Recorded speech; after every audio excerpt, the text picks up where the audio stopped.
Next, let's check out Hostinger's business emails. This is Hostinger's built-in option for setting up a branded email address like you@yourdomain.com. If you just need a professional email inbox, Hostinger's business email is a solid, simple option.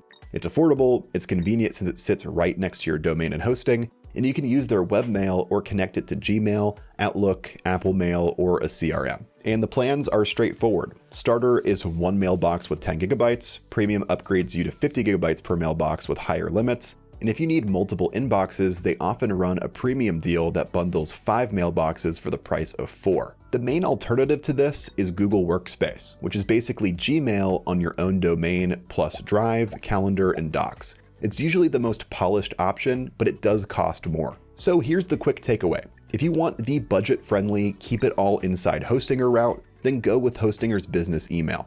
If you want the full Google ecosystem and you don't mind paying more, go with Google Workspace.